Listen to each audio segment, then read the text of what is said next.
ಸುರಿದು ಸಾಯ್ಬೇಕು. ಏನ್ ಅನ್ಸುತ್ತೆ ಹಾಕಿರೋದು ನಿಮ್ಗೆ? ಯಾರು ಬನ್ನಿನ ಯಾರಿಗಣ ಮನವಿ ಕೊಟ್ಟಿದ್ದೀರಾ? ಯಾರು ಕೊಟ್ಟಿದ್ದೀರಾ ಮನವಿನ? ಪೌರ ಕಾರ್ಮಿಕರು ಬೆಳಗ್ಗೆ ಹೊತ್ತು ಬರ್ತಾರಲ್ಲ ಅವ್ರಿಗೆ ಮನವಿ ಕೊಟ್ಟಿದ್ದೀರಾ? ಈ ನಗರ ಪಾಲಿಕೆ ಸದಸ್ಯರಿಗೆ ಮನವಿ ಕೊಟ್ಟಿಲ್ವಾ? ಓಟ್ ಹಾಕಿದಿರಿ ನೀವು, ಅವ್ರಿಗೂ ಒಂದು ಮನವಿ ಕೊಡ್ಬೇಕಾಯ್ತು. MLA ಯಾರು ಇಲ್ಲಿಗೆ? ಆತ್ಮೀಯ ಕನ್ನಡದ ಬಂಧುಗಳೇ, ಇವತ್ತು ನಾವು ಅಕ್ಬರ್ ರಸ್ತೆಯಲ್ಲಿ ಇರ್ತಕ್ಕಂಥ ಒಂದು ವಿಶಾಲ್ ಬಾರಲ್ಲಿ ಒಂದು ಸಮಸ್ಯೆ ಆಗಿತ್ತು. ಆ ಸಮಸ್ಯೆಗೆ ಬಂದಿದ್ವಿ. ನಾವು ಬಂದು ಇಲ್ಲಿ ಒಂದು 5 ನಿಮಿಷ ನಮ್ಮ ವಾಹನಗಳ ಪಕ್ಕ ನಿಂತ್ಕೊಂಡು ಮಾತಾಡುವಂಥ ಸಂದರ್ಭದಲ್ಲಿ, ಮಾಧ್ಯಮದ ಜೊತೆ ಮಾತಾಡುವಂಥ ಸಂದರ್ಭದಲ್ಲಿ ಈ ಒಂದು ಪವಿತ್ರವಾದಂಥ ಸ್ಥಳ ನೋಡಿದ್ವಿ.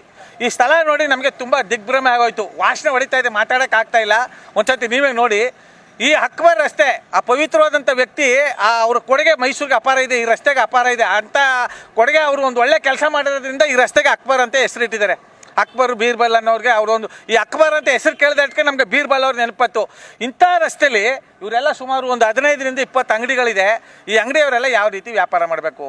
ನಾವು 5 ನಿಮಿಷದಲ್ಲೇ ನಮಗೆ ಇಷ್ಟೊಂದು ಆಕ್ರೋಶ ಹೊರ ಆಗ್ತಾ ಇದ್ವಿ ಅಂದರೆ, ಇವರೆಲ್ಲ ಸಂಬಂಧಪಟ್ಟಂಥ ಅಧಿಕಾರಿಗಳಿಗೆ ಮನವಿ ಕೊಟ್ಟಿದ್ದಾರೆ, ಪೌರ ಕಾರ್ಮಿಕರಿಗೆ ಬೆಳಿಗ್ಗೆ ಹೊತ್ತು ಎಲ್ಲರೂ ಮನವಿ ಮಾಡ್ತಾ ಇದ್ದಾರೆ. ಆದರೂ ಸಹ ಇಲ್ಲಿ ಯಾರು ಕಸ ತಂದು ಹಾಕ್ತಾ ಇದ್ದಾರೆ? ಇಲ್ಲಿ ಮನೆಯವರು ಅವ್ರವ್ರ ಮನೆಗಳಿಗೆ ಪ್ರತಿದಿನ ಬೀದಿಗಳಲ್ಲಿ ಪೌರ ಕಾರ್ಮಿಕರು ಮೈಕ್ ಹಾಕೊಂಡು ಕಸಕ್ಕೋಸ್ಕರ ಕಸ ಸಂಗ್ರಹಣೆ ಮಾಡೋಕ್ಕೆ ಬರ್ತಾ ಇದ್ದಾರೆ. ಮೈಸೂರು ಮಹಾನಗರ ಪಾಲಿಕೆಯಿಂದ ಸಂಬಳ ಕೊಟ್ಟು ಬೆಳಗ್ಗೆ ಹೊತ್ತು ಅಷ್ಟೊತ್ತಿಗೆ ಕಳಿಸ್ತಾ ಇದ್ದಾರಲ್ಲ.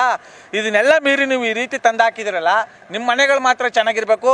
ಸಾರ್ವಜನಿಕರು ಓಡಾಡೋ ಕಡೆ ಇಂಥ ರಸ್ತೆಗಳಲ್ಲಿ, ಅದು ಮೈಸೂರು ಅಂತ ಇಂಥ ಪವಿತ್ರವಾದಂಥ ರಸ್ತೆಯಲ್ಲಿ ಈ ರೀತಿ ಮಾಡಿದಿರಲ್ಲ, ಇದು ಅಕ್ಷಮ್ಯ ಅಪರಾಧ. ದಯಮಾಡಿ ಈ ಕೂಡಲೇ ಸಂಬಂಧಪಟ್ಟಂಥ ನಗರ ಪಾಲಿಕೆ ಆಯುಕ್ತರೆ ಈ ಕೂಡಲೇ ಇಲ್ಲಿ ಒಂದು CC ಕ್ಯಾಮ್ರಾ ಹಾಕಿ, ಯಾರು ನಾಳೆ ಕಸ ತಂದು ಹಾಕ್ತಾರೆ ಆ ಕಸವನ್ನು ಅವರ ಹೋಟ್ಲು ಮುಂದೆ ಹಾಕಿ, ಮನೆ ಆಗಿದೆ ಮನೆ ಮುಂದೆ ಹಾಕಿ, 15ರಿಂದ 20,000 ಫೈನ್ ಹಾಕ್ರಿ, ಅವ್ರ ಮೇಲೆ ಹಾಕ್ರಿ. ಮೊದಲು ಸ್ಕೂಟ್ರುಗಳು ಬೇರೆ ನೀವೇನು ದಂಧೆ ಮಾಡ್ತಾ ಇದ್ರಲ್ಲ ಅದನ್ನೆಲ್ಲ ನಿಲ್ಲಿಸಿ ಫಸ್ಟು ಸ್ವಚ್ಛ ನಗರ ಅಂತ ಹೇಳ್ತಿರಲ್ಲಪ್ಪ, ಸಾಂಸ್ಕೃತಿಕ ನಗರ ಅಂತ ಹೇಳ್ತೀರಿ, ರಾಜ ಮಹಾರಾಜರು ಆಳದಂಥ ನಗರ ಅಂತ ಹೇಳ್ತಿರಲ್ಲಪ್ಪ. ನಿಜವಾಗ್ಲೂ ಸಂವಿಧಾನಬದ್ಧವಾಗಿ ನೀವು ನಿಯತ್ತಾಗಿ ಕೆಲಸ ಮಾಡ್ತಾ ಇದ್ದೀನಿ ಅಂತ ವೇದಿಕೆ ಮೇಲೆ ಆ ಪವಿತ್ರ ಅಂಬೇಡ್ಕರ್ ಅವ್ರ ಫೋಟೋ, ಮಹಾತ್ಮ ಗಾಂಧಿ ಅವ್ರ ಫೋಟೋ, ಇನ್ನೂ ಮಹಾನೀಯರ ಫೋಟೋಗಳು ಇಟ್ಕೊಂಡು ನೀವು ಮುಂದೆ ಕೂತಿದ್ರಲ್ಲ ಕುರ್ಚಿ ಮೇಲೆ, ಆ ಕುರ್ಚಿಗೆ ನ್ಯಾಯ ಸಿಗಬೇಕು ಅಂದರೆ ನಾಳೆ ನೀವು ತೆರವುಗೊಳಿಸ್ಬೇಕು. ಈ ಜಾಗ ಉತ್ತಮವಾಗಿ, ಪರಿಸರ ವಾತಾವರಣ ಚೆನ್ನಾಗಿರಬೇಕು, ಸಾರ್ವಜನಿಕರು ಓಡಾಡೋರಿಗೆ, ಇಲ್ಲಿ ವ್ಯಾಪಾರಸ್ಥರಿಗೆ ಸುಗಮವಾಗಿರಬೇಕು ಈ ರಸ್ತೆ ಅಂತ ಹೇಳ್ತಾ ಇವರೆಲ್ಲ ನಿವಾಸಿಗಳ ಪರವಾಗಿ ನಾವು ಒತ್ತಾಯ ಮಾಡ್ತಾ ಇದ್ವಿ. ಏನಂತೀರಾ?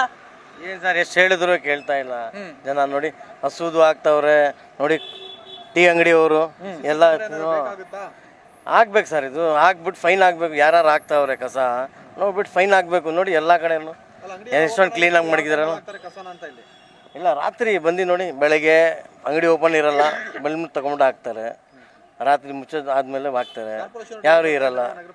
ಬತ್ತವ್ರಲ್ಲ ಹಾಕಲ್ಲ ಅವರು. ಗಾಡಿ ಕಾರ್ಪೊರೇಷನ್ ಅವರು ಮೈಕ್ ತೊಗೊಂಡು ಎಲ್ಲ ಹೇಳ್ತವ್ರೆ, ಮತ್ತು ಅವ್ರ ಗಾಡಿಗೆ ತೊಗೊಂಡು ಆಗಲ್ಲ. ಎಷ್ಟು ಬರ್ತದೆ ಅವ್ರ ಟೈಮಿಂಗ್ಗೆ, ಅವ್ರು ಬರೋಲ್ಲ ಇವ್ರ ಟೈಮಿಂಗ್ಗೆ, ಇಲ್ಲಿ ಬಂದು ಹಾಕ್ತಾರೆ. ಏನು ವಾಸನೆ, ಯಾರು ಓಡೋಕ್ಕಾಗಲ್ಲ, 1 ನಿಮಿಷ ನಿಂತ್ಕೊಳ್ಳೋಕ್ಕಾಗಲ್ಲ. ನೋಡಿ ಅವಾಗ ಗಲಾಟೆ ಮಾಡಿ ಎಲ್ಲರಿಗೂ ಎತ್ತಿಸು, ಎಲ್ಲ ಗಲಾಟೆ ಮಾಡಿ ಹೊರಟೋದ್ರು. ಇಲ್ಲಿಂದ 4 ಗಂಟೆ ಮೀನೇ ಅಂಗಡಿ, ನಳ್ಳಿ ಮೀನು ತಂದು ಮಾರ್ತಾಯಿದ್ರು ಇಲ್ಲಿ. ಈಗ ಅದನ್ನೆಲ್ಲ ಕ್ಲೀನ್ ಮಾಡೈತೆ, ಮತ್ತೆ ಈಗ ಕಸ ಶುರು ಆಗೈತಿ. ರಾತ್ರಿ ಕಸಗಳು ತುಂಬೋತಿದೆ ಇಲ್ಲಿ. ಬೆಳಕರ್ದಾಗ ಸ್ವಲ್ಪ ಕಮ್ಮಿ ಇರ್ತದೆ, ತಿರ್ಗಿ ರಾತ್ರಿ ತುಂಬೋತಿದೆ. ಇಲ್ಲಿ ವ್ಯಾನ್ಗಳು ಬರೋಕೆ ಇಲ್ಲ, ಗಾಡಿಗಳು ಎತ್ಕೊಂಡು ಹೋಗೋಕ್ಕೆ ಬರೋಕ್ಕಿಲ್ಲ. ಇಲ್ಲಿ ನಾವು ಎಷ್ಟು ಸಾರಿ ಹೇಳ್ತೀವಿ, ಜನಗಳಿಗೆ ಹೇಳ್ತೀರಾ, ಗಲಾಟೆಗೆ ಬರ್ತಾರೆ. ಜನಗಳು ಕೇಳಿದ್ರೆ ಯಾರಿಗೆ ಅಂತ ಹೇಳೋದ ಇಲ್ಲಿ ಹೇಳಿ, ಏನು ಪ್ರಯೋಜನ ಇಲ್ಲ.